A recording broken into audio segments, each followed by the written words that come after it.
예수를 팔기 위해서 밖으로 나갔습니다. 이것은 예수님의 죽음의 시작이라고 할 수 있습니다. 예수님께서는 때를 잘 아셨어요. 세례 받을 때와 그리고 공생애를 시작할 때, 복음을 전할 때, 그리고 죽어야 될 때, 그 때를 알고 있습니다. 그래서 성경에서는 이때에라는 단어가 많이 나오죠. 또 때가 참에라는 단어가 있습니다. 그 때를 잘 알았어요. 그래서 이제는 예수님께서 죽으실 것을 알았어요.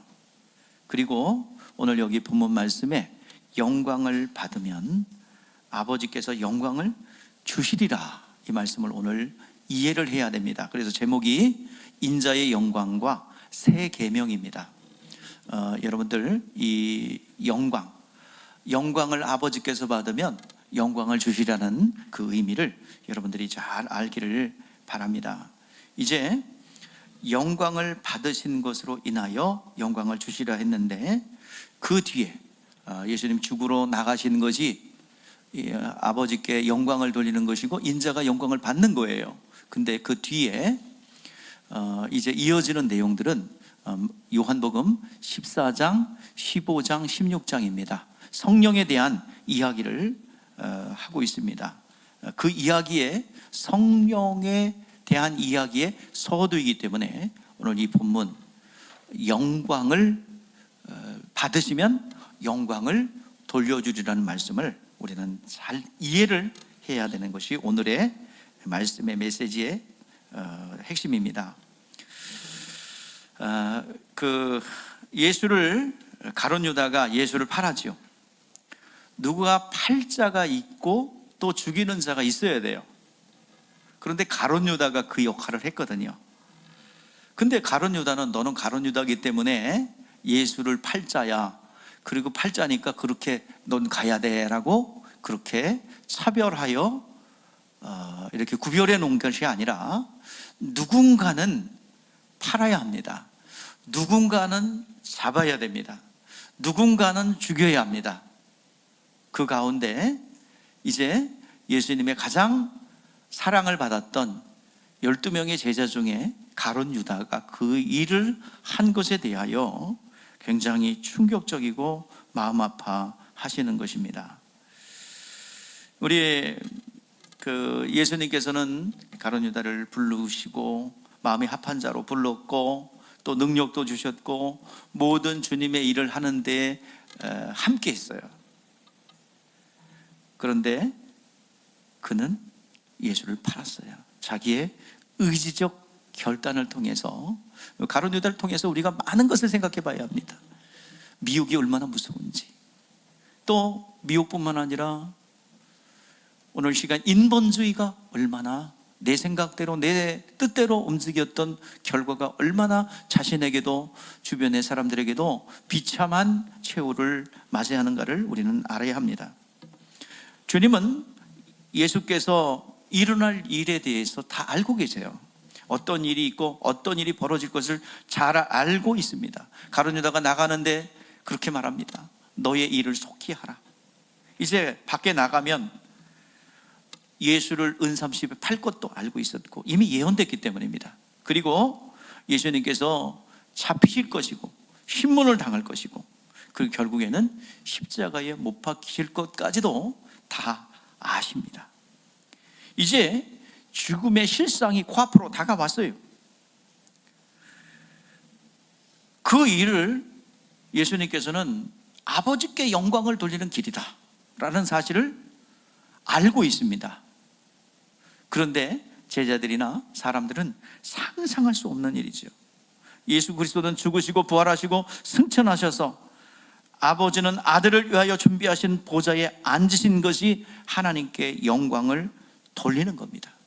이것은 하나님이 정하신 거예요. 모든 권세를 아버지께서 주셨어요. 아들에게 주셨어요. 그리고 예수님은 이 땅에 있는 동안에 그 권세를 가지고 제자를 삼았습니다. 스승과 제자 사이는 참 각별한 관계입니다.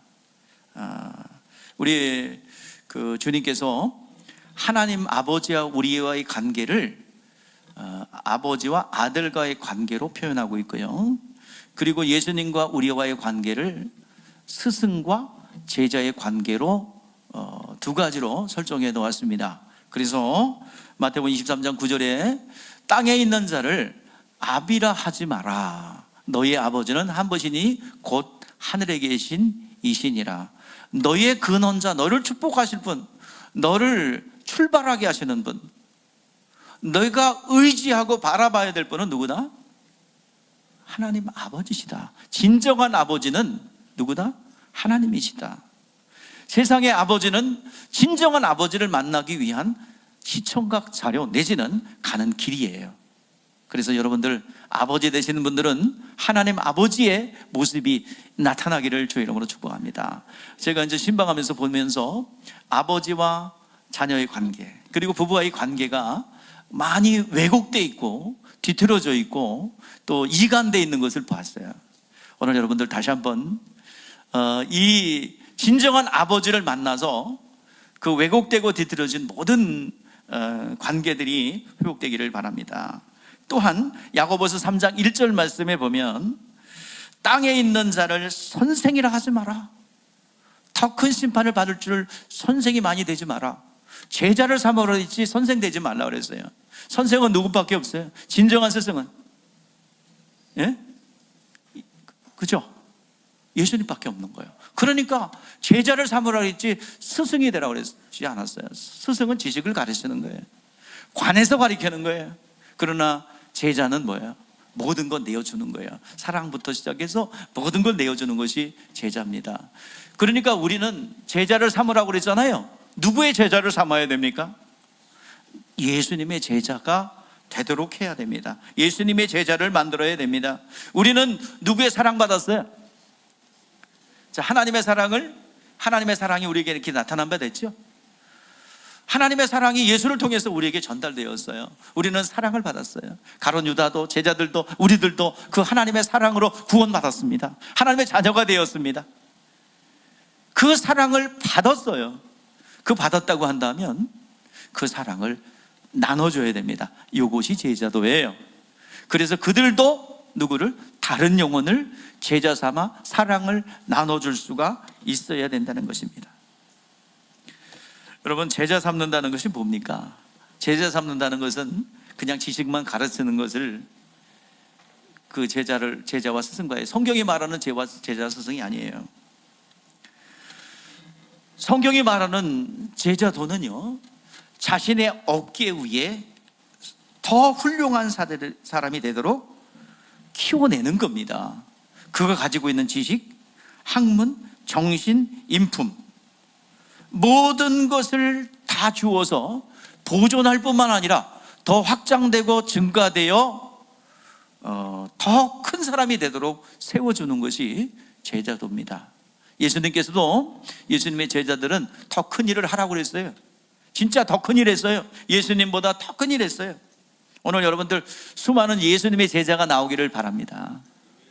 수많은 주님의 일꾼들이 나오기를 주의 이름으로 축복합니다. 오늘 주님께서 본문에서 아버지께서 나로 인하여 영광 받으시면 나로 인하여 영광을 주시라는 말씀이 무엇인가 아는 것이 목적이라 그랬죠. 오늘 31절 보십시다. 31절 시작.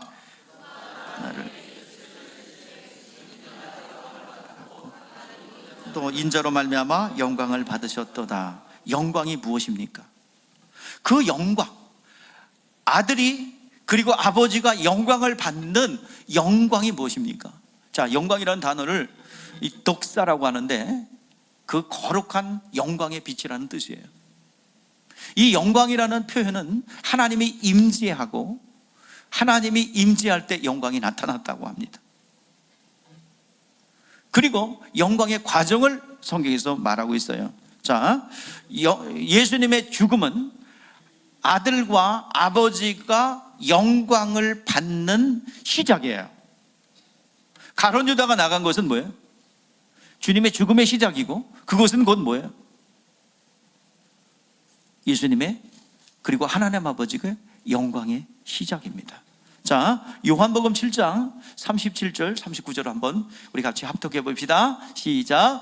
명절 끝날 곧 큰 날에 예수께서 서서 외쳐 이르시되 누구든지 목마르려거든 내게로 와서 마시라. 나를 믿는 자는 성경의 이름과 같이 그 배에서 생수의 강이 흘러나오리라 하시니 이는 그를 믿는 자들이 받을 성령을 가리켜 말씀하신 것이라. 예수께서 아직 영광을 받지 않으셨으므로 성령이 아직 그들에게 계시지 아니하시더라. 아멘. 예수께서 영광을 받지 않으신 고로 성령을 보내주지 않았다고 말씀하고 있습니다. 그러면 말 뒤집어서 말하면 뭐예요? 성령이 임했다는 것은 누가 영광 받으셨다는 얘기예요. 예수와 하나님이 뭘 받으셨다? 영광을 받으셨다는 얘기예요.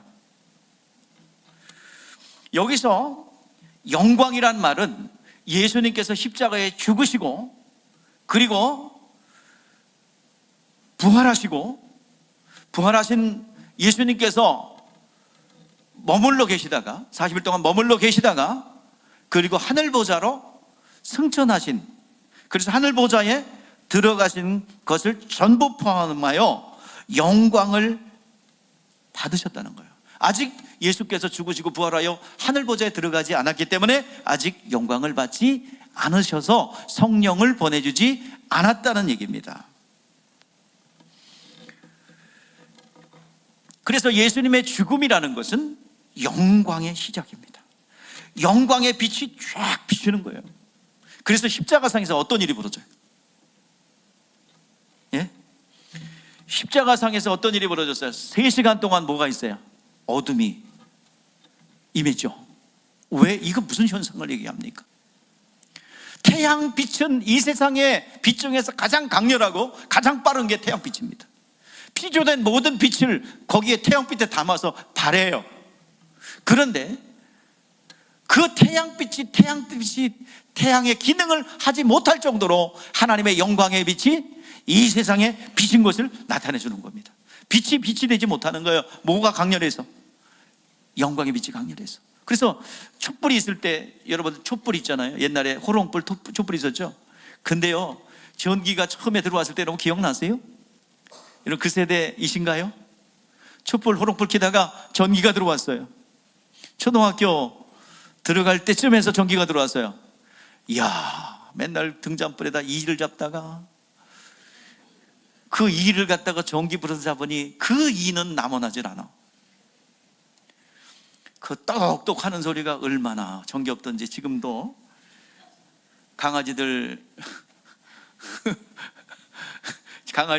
있는 벼룩을 잡아주는 이게 옛날 생각이 나서 똑똑 제가 예, 그것처럼 전기불이 왔을 때 촛불이나 호롱불은 확 없어지는 거예요. 근데 전기불도 뭐예요? 태양빛 앞에는 빛을 잃는 거예요. 근데 이 태양빛도 어디 앞에? 하나님의 영광의 빛 앞에는 빛을 잃는 거예요. 그래서 십자가상에서 어둠이 3시간 동안 임했던 것입니다. 이제 예수가 죽음이 영광의 시작입니다. 아버지 뜻에 순종하여 죽으시면 하나님 아버지께서 부활시키시고 부활하신 예수가 하늘에 올라가시고 하늘보좌에 오르시면 영광을 받으신 거예요. 누가요? 인자가 영광을 받으신 것이고, 누가? 하나님 아버지가 뭘 받으셨어요? 영광을 받으신 거예요. 영광이라는 단어는 2가지 의미를 가지고 있습니다. 최고의 영예를 올려드립니다. 이 영광 하나님 앞에 올려드립니다. 하나님의 뜻에 순종했더니 이렇게 하나님의 영광이 나타났어요. 이 승리를 누구한테 돌리게 합니까? 뭐 부모님에게 하는 사람도 있고, 대부분 신실한 기독교인들은 이 영광을 누구한테? 하나님께 올려드립니다. 최고의 영광을 올려드린다는 얘기죠. 그리고 하나님의 임재가 있을 때 하나님의 영광의 빛이 비추었다라고 말하는 것입니다. 예수님의 죽음은 영광의 시작이에요. 하늘보좌에 올라갔다는 것은 영광이 하나님 앞에 올려진 겁니다. 그 증거로 우리에게 그 영광을 다시 되돌려 주었는데, 그것이 바로 뭐가 임한 거예요? 성령이 임하신 겁니다. 오늘 성령 받으셨습니까? 여러분들이 순종했다는 보증으로 성령을 보내주셨고, 그리고 그 영광이 오늘 우리 가운데 임한 겁니다. 마가다라병에 성령이 임하니 그때부터 하나님의 말씀이 임하기 시작합니다. 생수의 강처럼 그때 하나님의 영광이 넘쳐 흘러나, 오늘도 그 영광의 증상으로 죽은 자가 살아나고 눈먼 자가 보게 되고, 그 영광의 현상으로 그 병 낫고 죽은 자가 살아나는 것은 영광 그 자체는 아니에요. 영광이 임했다는 증거로 병든 자가 낫게 되고 무너진 것들이 회복되는 겁니다. 오늘 여러분들의 인생 가운데 하나님의 영광이 나타나기를 주의 이름으로 축복합니다. 하나님의 영광이 일어나면 무너진 모든 것들이 일어납니다. 학생 여러분들 공부 잘하고 싶죠? 공부 잘하고 싶죠? 그랬더니 학생이 별로 없으니까 대답이 시원찮은데, 오늘 그러면 여러분들이 좋아하는 부자가 되고 싶죠? 이거 봐, 이거는 좀 반응이 세. 예, 그대로 될 줄 믿습니다. 나중에 늦게 하신 분은 소용없어. 처음 물어봤을 때 얼른 해야지.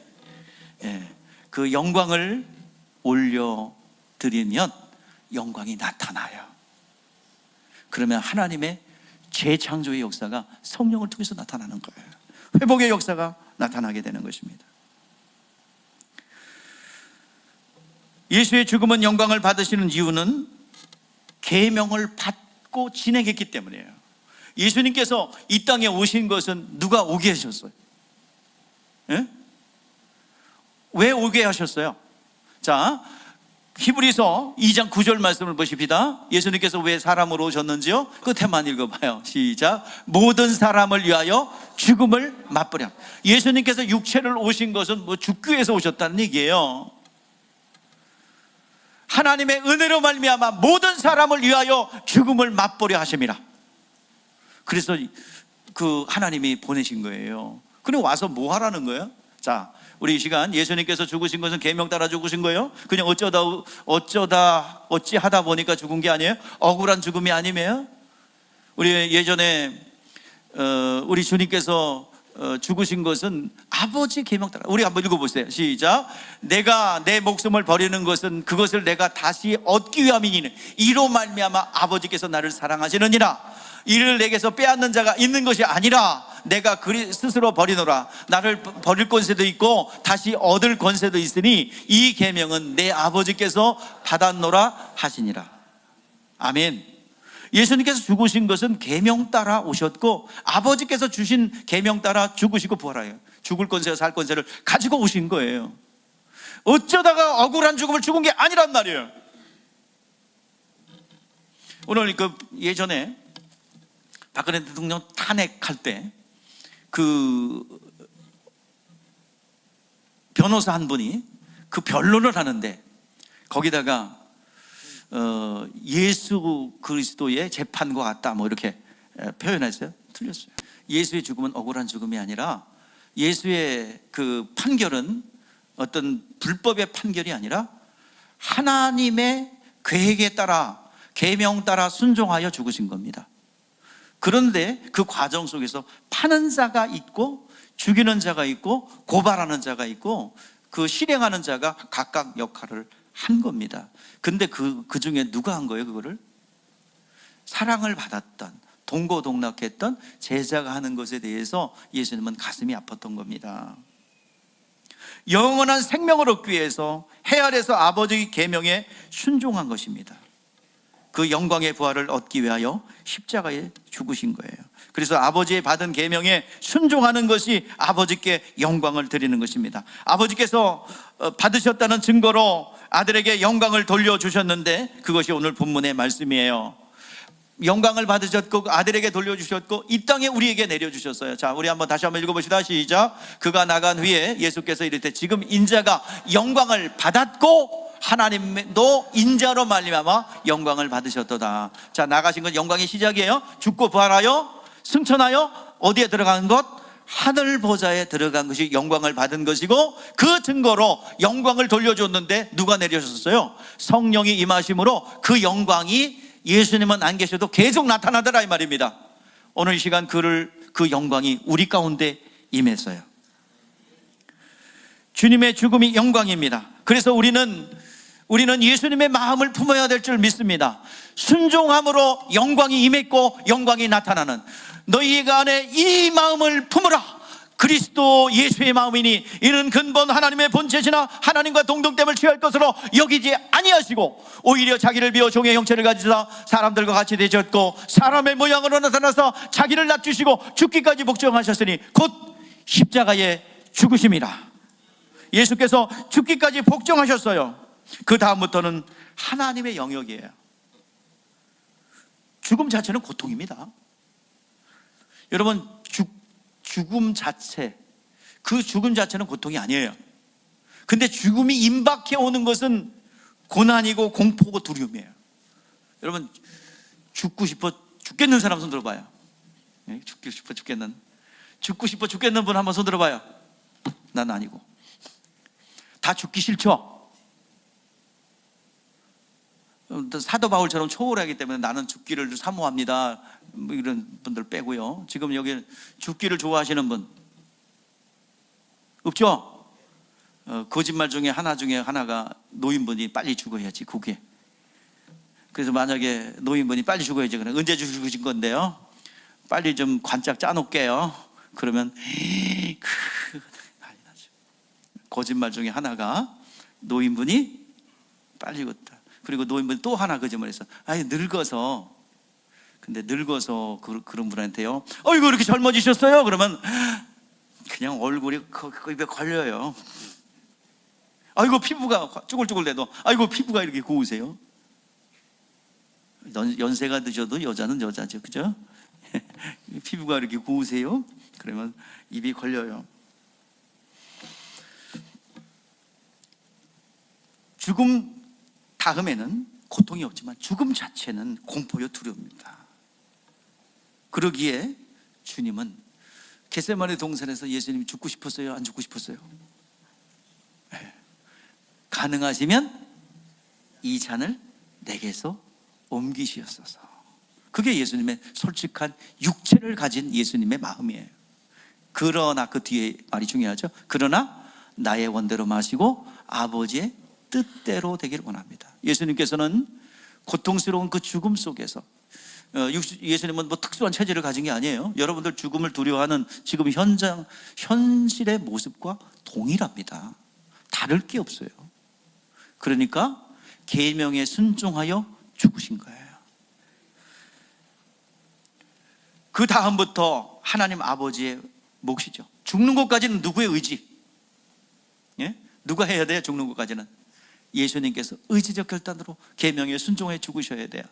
그리고 그 다음부터는 누구의 영역? 하나님 아버지의 영역입니다. 죽은 자 가운데 다시 살리셨습니다. 그 다음부터는 고통이 없어요. 하늘에 승천하셨고 성령을 보내주셨습니다.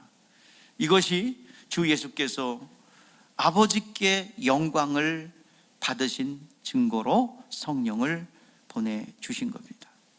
자, 예수는 아버지 말씀에 순종하여 영광을 받으셨다고 했습니다. 아버지께서는 그 뜻에 순종하는 것을 가장 큰 영광으로 여기셨어요. 그래서 영광을 받으셨다는 것입니다. 그 영광을 받으셨다는 증거로 누굴 보내주셨어요? 예, 오늘 이 시간 우리 가운데 성령을 임했다면 영광을 돌려받은 겁니다.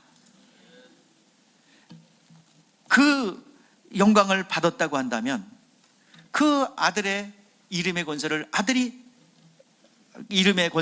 예수 이름의 권세를 아들이 받았어요. 그 이름을 우리에게 허락한 겁니다. 이제 예수의 이름으로 나가서 영광을 나타내는 것은 우리가 해야 할 줄 믿습니다. 오늘 이렇게 영광을 받으신 주님께서 우리에게 명령하신 거예요. 내 말에 순종하면, 그래서 아버지 하나님께서 영광을 받으셨다면 내가 너희들에게도 뭘 주겠다? 영광을 주겠다는 거예요. 그러니까 영광을 내가 소유했다는 증거가 뭡니까? 성령을 받으신 거죠. 성령을 받아서 성령의 뜻대로 순종하여 움직일 때, 자, 로마서 8장 17절 말씀합니다. 자, 우리 같이 읽어보세요. 시작. 자녀이면 또한 상속자, 곧 하나님의 상속자요 그리스도와 함께 상속자니 우리가 그와 함께 영광을 받기 위하여 고난도 함께 받아야 할 것이니라. 아멘. 하나님 말씀에 뜻대로 순종하고 뜻대로 가려고 그러면요, 세상 사람들이 그냥 놔두질 않아. 미워합니다. 이유 없이 미워합니다. 조롱합니다. 그것은 내가 하나님의 영광을 소유했다는 증거예요. 예전 같았으면 어디 국물에서 너한테 대대로 두발 걷어붙이고 한판 해보자 말이야. 그래가지고 꼼짝을 못했지만 예수 믿고 나서 그럴 수 있나? 하나님의 성품이 있는데 예수 믿기 때문에 고난도 함께 와요. 거기에 대해서 인간적인 반응을 할 필요는 없어요. 하나님 다 책임져 주실 줄 믿습니다. 그리고 교회는 골로새서 1장 24절에 남은 고난을 우리에게 주셨어요. 이것이 우리에게 주신 계명이에요. 남은 고난을 그의 몸에 채우느라. 교회는요, 그 계명에 순종하여 달려가는 것이 교회입니다. 그 계명을 우리에게 주었어요. 순종하는 자들에게 우리 영광을 주시는데, 영광이 나타난다는 건 뭐냐면 나를 통해서 하나님이 나타나는 거야. 기도하면 응답되고요, 그러면 영광 받으시는 거예요. 또 그 하나님의 역사가 나타나요. 누굴 통해서? 나의 삶을 통해서. 그래서 거룩한 세마포가 되어서 하나님이 소복 입고 나타나고 지팡이 들고 나타나고 연기가 꾸역꾸역 나면서 내가 하나님이란다, 이렇게 나타나는 게 아니라 우리의 거룩한 세마포, 거룩한 행실을 통해서 하나님이 나타나는 겁니다. 저분을 보니 하나님이 살아계신 것 같다. 저분을 보니 저 사람이 변한 걸 보니, 저 사람이 술고래였다가 술을 안 먹는 거 보니, 저 사람이 남봉꾼이었다가 새로운 삶을 사는 걸 보니 저 사람은 하나님은 살아계시다. 저분이 우울증에 걸려서 그렇게 죽을 것 같고 터널도 못 지나가더니 이제는 운전하고 다닌다 이 말이야. 그러니까 뭐가 나타났어요? 하나님의 영광이 나타났어요. 공부를 취직을 못했던 사람이 의대를 갔다는 거예요. 할렐루야, 할렐루야. 왜 대답을 안 하고 너는 가만히 멀뚱멀뚱 쳐다보고, 주인공이? 아멘. 그 동의를 하겠는데 지지를 못하는 거는 동의 못하겠냐? 아니 그럼 이를테면 그렇다 이거야. 앞에 건 너 빼고. 하나님의 역사가, 영광이 나의 인생을 통해서 나타나길 주의 이름으로 축복합니다. 그 예전에 그 생각이 나네요. 단군교 교주였던 분이 회심을 했어요. 전 단군교 교주였어요. 하여튼 무당의 최고였어요. 그분이요, 교회 와서 딱 느낀 게 하나 있대요. 딱 한 번 교회에 처음 와가지고 발걸음을 대들여가지고, 이 양반이 관상 보잖아요. 그러니까 3년 동안 정치인들이 그 점 예약이 꽉 차 있어. 3년 동안 일정 하루도 안 빼고, 주일 빼고. 그 애들도 주일도 쉬나 봐. 거기도 주일은 쉬는 거예요. 근데 교회 와서 놀란 거예요. 저 사람은 거지 깽깽인데 재벌이 돼 있거든. 저 사람은 이 세상 사람들이 아닌 운명인데 멀쩡히 살아있거든. 저 사람은 정말 저렇게 살 사람이 아닌데. 그래서 딱 결론을 맺은 거예요. 오자마자 기독교는 운명을 바꾸는구나, 인생을 바꾸는구나. 근데 그것은 어느 면에서 맞는 것 같지만 어느 면에서 틀린 말이에요. 왜냐하면 창조의 원형대로 회복되는 게 맞습니다. 원래 하나님이 주신 대로 회복되는 게 맞는 거예요. 말씀이 임하면 그 말씀은 창조의 능력이 있습니다. 영생의 말씀이에요. 땅에 떨어지면 그 말씀은 작동합니다. 여러분, 심령밭에 떨어지면 그 말씀은 열매가 되어 또 자랍니다. 그래서 많은 풍성한 결실을 맺게 하는 것입니다. 예수님께서 약속하셨어요. 요한복음 14장 12절 14절 말씀에 한번 예수님의 약속을 한번 우리가 되새겨 봅시다. 시작. 내가 진실로 진실로 너희에게 이르노니 나를 믿는 자는 내가 하는 일을 할 것이요 그도 할 것이요 그보다 더 큰 일을 하리니 이는 내가 아버지께로 감이라. 내가 내 이름으로 무엇을 구하든지 내가 행하리니 이는 아버지로 하여금 아들로 말미암아 영광을 받으시게 하려 함이라. 내 이름으로 무엇이든지 내가 구하면 내가 행하리라. 아멘. 주님께서 행하신대요. 오늘 여러분들 주님의 영광이 나타나 주님보다 더 큰 일을 할 수 있기를 약속하신 대로 그대로 이루어지기를 바랍니다. 아버지께서 아들을 통하여 영광 받으시면 동일한 영광을 하나님의 자녀에게 주신다고 계속 강조하고 있는 거예요. 모든 만물이 지으신 목적이 무엇입니까? 모든 땅과 하늘은 누구를 위해서 지어졌대요? 누구를 위해서 지었어요? 여러분들 잘 먹고 잘 살라고도 지었지만 궁극적인 목적이 있어요. 우리 성경을 통해서 확인합시다. 자, 골로새서 1장 16절 시작. 만물이 그에게서 창조되게 하늘과 땅에 보이는 것들과 보이지 않는 것들과 혹은 왕권들이나 주권들이나 통치자들이나 권세들이나 만물이 다 그로 말미암고 그를 위하여 창조되었다. 자, 거기서 그가 누구요? 예? 예수님이시죠. 하늘과 땅의 모든 것들이 다 누구를 위해서? 예수를 위해서, 예수로 말미암아 지어졌어요.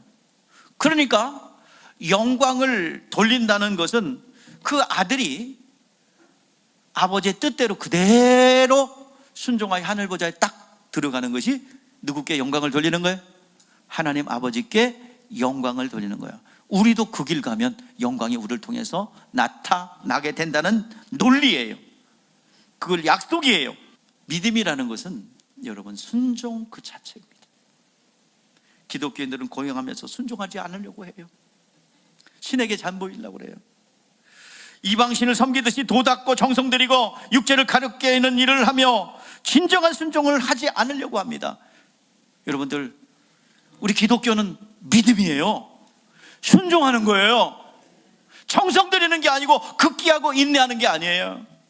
자기의 감정이 마치 하나님의 뜻처럼 여기고 그 길 가는 게 아니에요. 막 느꼈다 이 말이에요. 여러분, 지난주에 강조했던 건 뭐예요? 하나님은, 마귀는 뭘 주고? 생각을 주고. 하나님은 뭘 주시고? 그렇죠. 하나님의 뜻대로 고민한 사람들 전부 다 100% 뭐예요? 어떻게 이게 무슨 하나님의 뜻일지 모르겠어요. 미련이 남은 거예요. 자기가 원하는 이 길 아닌 것 같은데. 전태 목사님들도 많이 물어. 이게 하나님의 뜻인지 아닌지 모르겠다. 자기 탐욕으로 못 결정하는 거예요. 하나님의 뜻은요, 여러분, 반드시 하나님의 뜻이면 어떻게? 샛별처럼 하나님 말씀이 떠올라요. 자기의 생각을 마음에 두고 움직이는 자, 마음의 우상을 스스로 품은 자라고 에스겔서 14장 3절에서 말씀하고 있습니다. 자기 생각, 감정, 임의대로 움직이는 것 모두가 죄악의 걸림돌이 돼요. 마음에 자기 우상을 마음에 들인 사람이란 말이에요. 우리는 이런 종교적 신비주의와 종교적 열심, 종교적 행위를 내려놓고 우리는 하나님 말씀하셔서 듣겠습니다. 말씀을 들을 수 있기를 바랍니다. 들린 말씀에 순종하는 거예요. 그게 신앙생활이에요. 이렇게 하겠다, 저렇게 하겠다, 이렇게 결단합니다, 저렇게 결단합니다. 하나님의 뜻이 무엇인지 모르겠어요. 이거 다 쓸데없는 소리 마시고 하나님 말씀을 피세요. 그리고 들으세요. 하나님, 나에게 말씀을 주시옵소서. 내 그대로 순종하여 그 길 가겠습니다. 말씀을 주세요. 말씀을 줬더니 다른 거 주십시오. 또 그러지 말고. 그래서 어떤 분이 그랬대죠. 또 얘기합니다. 말씀을, 하나님 나에게 말씀을 주셔서 쫙 폈어. 가룟 유다가 복을 메어 죽더라. 이거 잘못된 것 같습니다. 다시 주십시오. 딱 폈을 때 가서 즉시 행하라. 하나님 뜻입니까? 이거 이런 식으로 하나님 말씀 받으면 안 돼요. 하나님 말씀이 내 영혼 속에 있다가 샛별처럼 떠올라야 할 줄 믿습니다. 하나님은 말씀하시는 하나님이에요. 그 말씀에 순종할 때 영광이 나타나고 하나님의 흔적들이 나의 발걸음, 손길, 그리고 모든 삶의 여정 가운데 나타나게 될 줄 믿습니다. 우리가 주를 위하여 순종하는 것으로 하나님의 영광을 받으셨다면 그분도 반드시 영광을 베푸실 것이라고 확신하여 약속해 주셨어요. 32절입니다. 시작.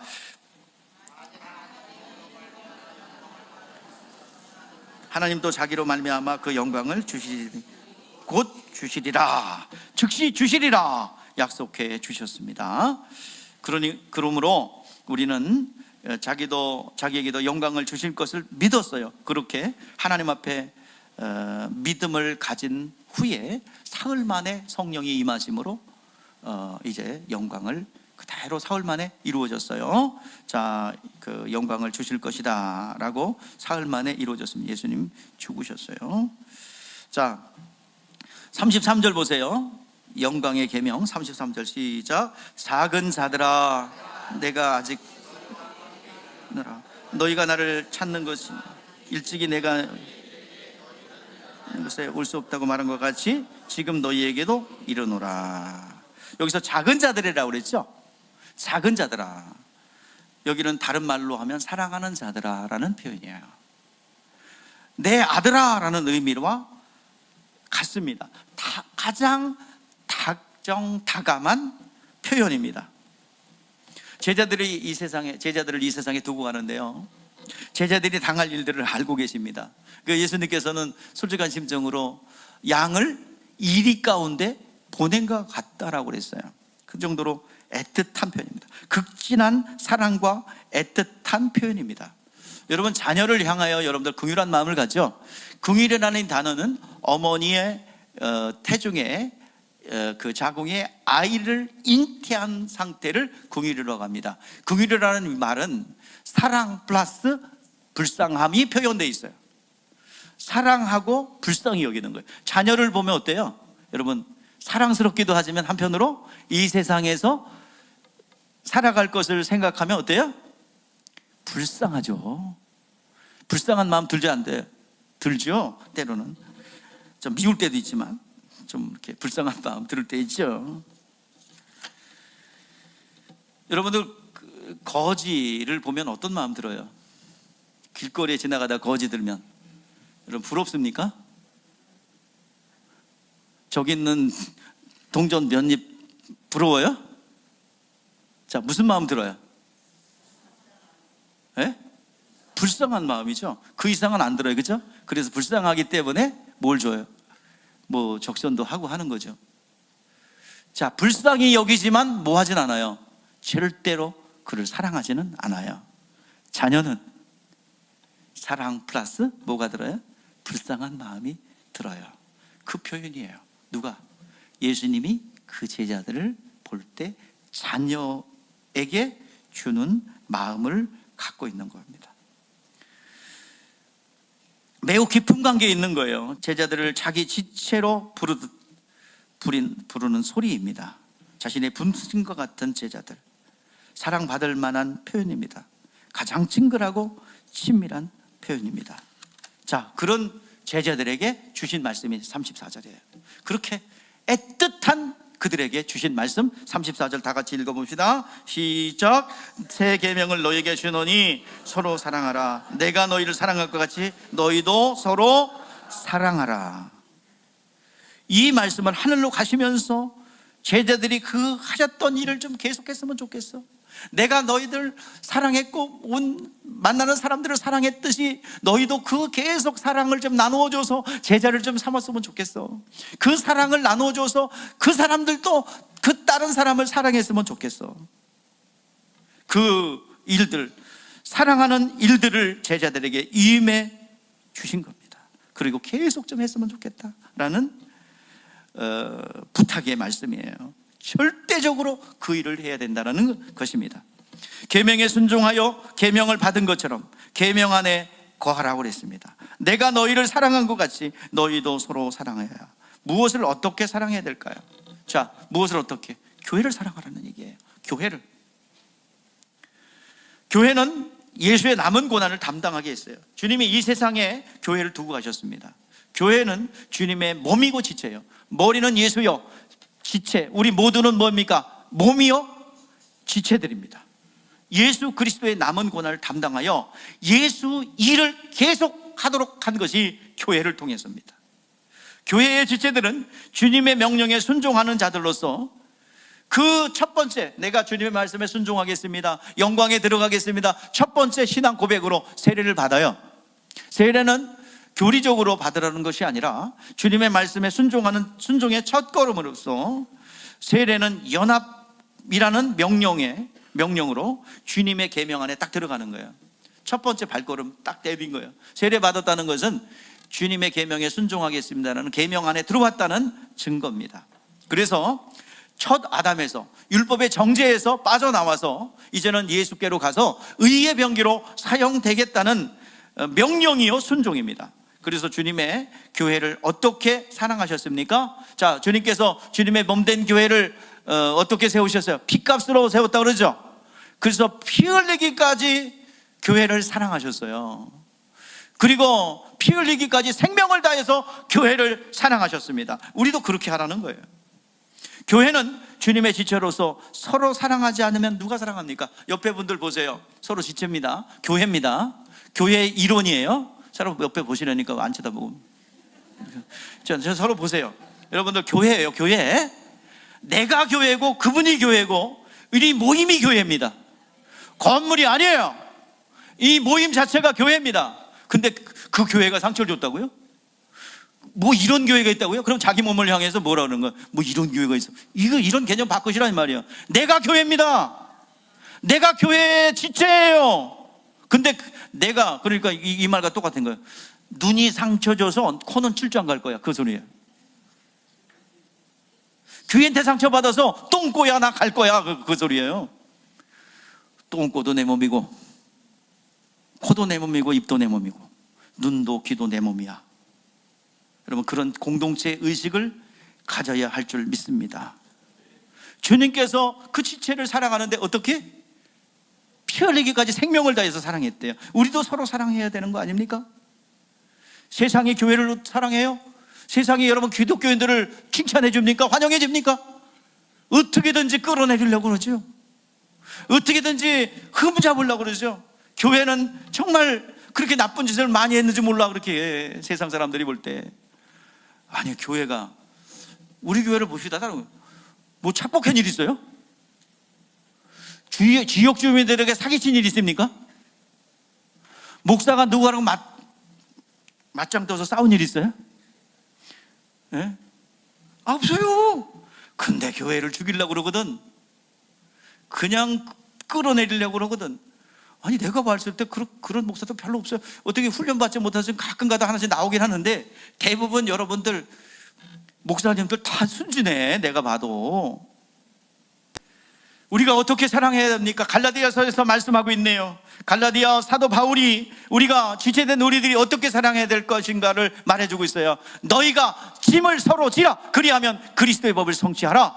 만일 누가 아무것도 되지 못하고 된 줄로 생각하면 스스로 속임이라. 각각 자기 일을 살피라. 그리하면 자랑할 것이 자기에게는 있어도 남에게는 있지 아니라 각각 자기 짐을 질 것이라. 각자, 여러분들 눈의 역할은 뭐 하는 역할이야? 보는 역할. 또 무슨 역할도 해야? 흘기는 역할.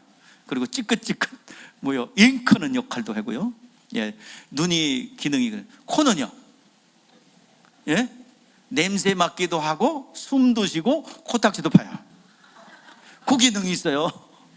자, 근데 입은 또 무슨 기능이 있어요? 예?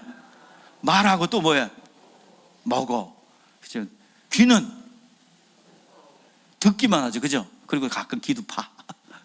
예, 그 한 가지 두 가지 기능처럼 각각 다른 거예요, 역할이. 그 우리도 마찬가지입니다. 일방적으로 서로 짐이 있어요. 그걸 지고 못 질 경우에 비난하거나 그러지 말고 서로 지도록 격려해 주는 겁니다. 그것이 일방적 사랑이 아니라 협동하고 봉사하는 것을 포함한 의미의 사랑입니다. 여러분들, 일방적 사랑은 없어요. 빚을 지듯이 빚을 진 사람처럼 빚을 갚으려는 마음으로 사랑해야 된다고 말하고 있습니다. 여러분, 목사가 교인을 사랑해야 돼요.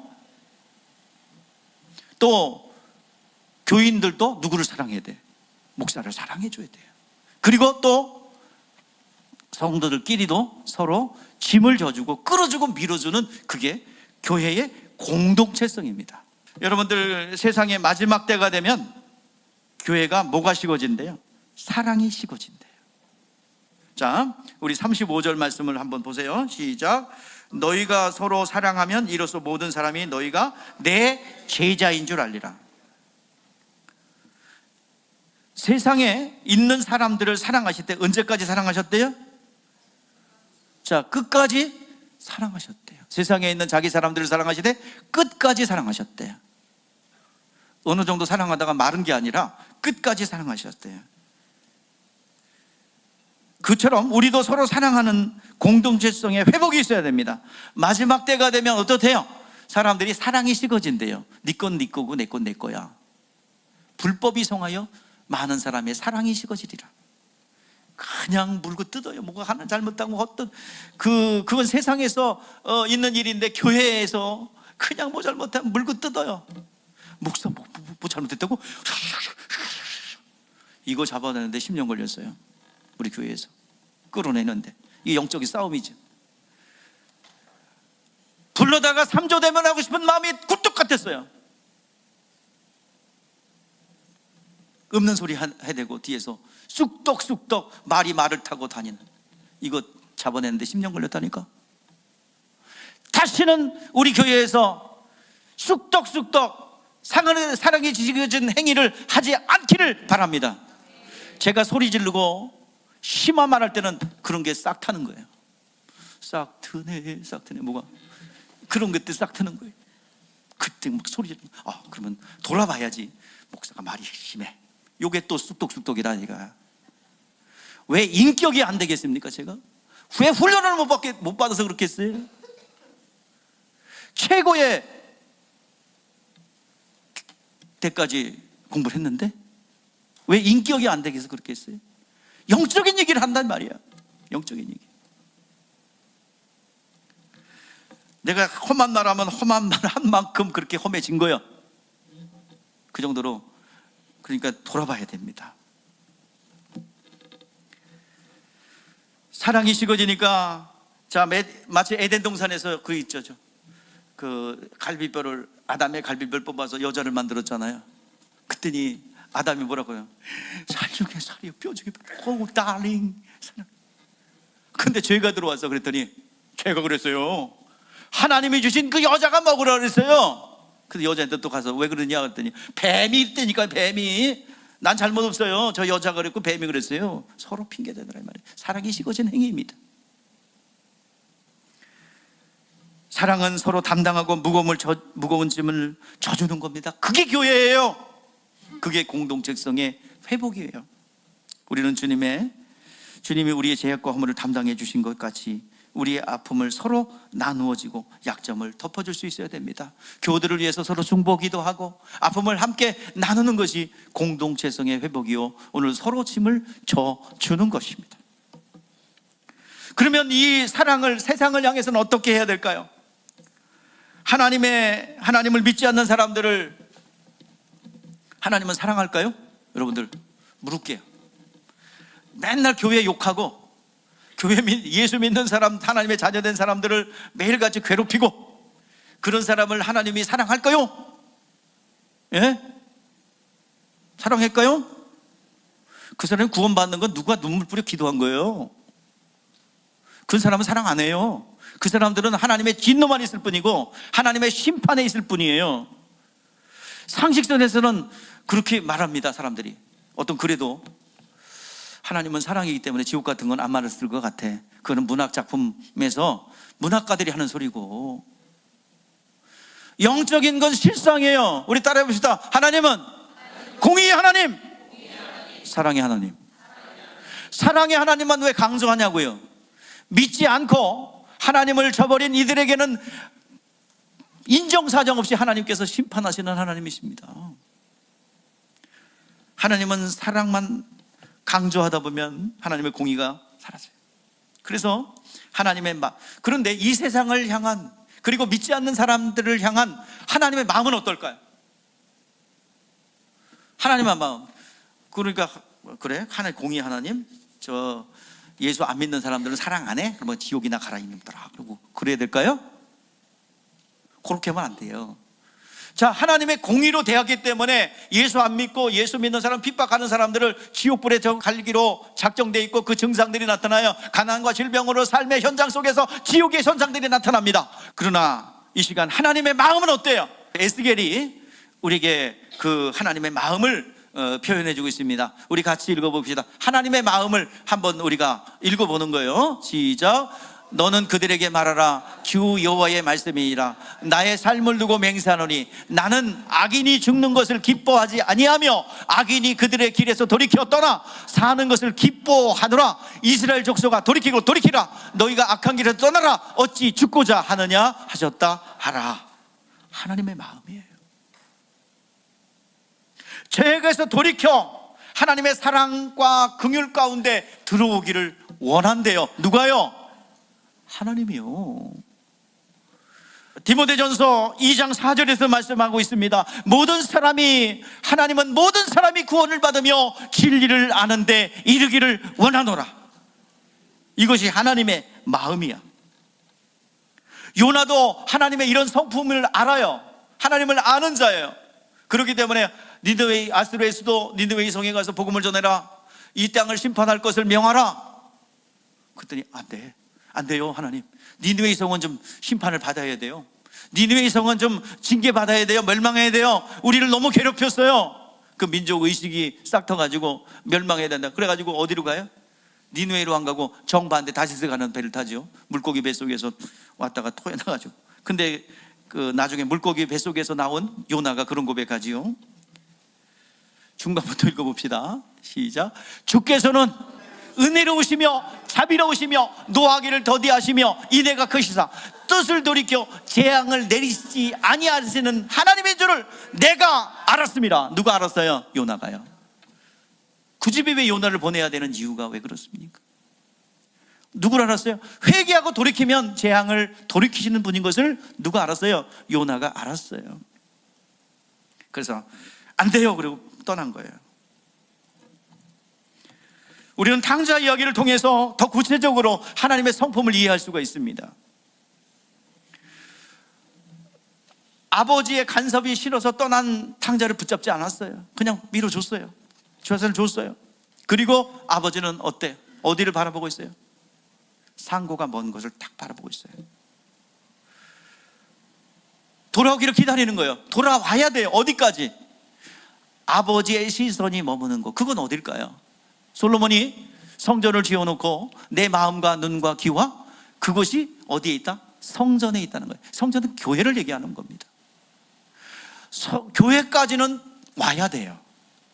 그래야 아들로서 신발을 신기고 신분이 회복되고 인장반지가 끼워지고 회복되는 거예요.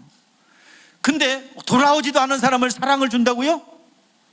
여전히 하나님을 불신하고 하나님의 베풀어 주신 은혜를 저버리는 사람을 사랑한다고요? 아니요.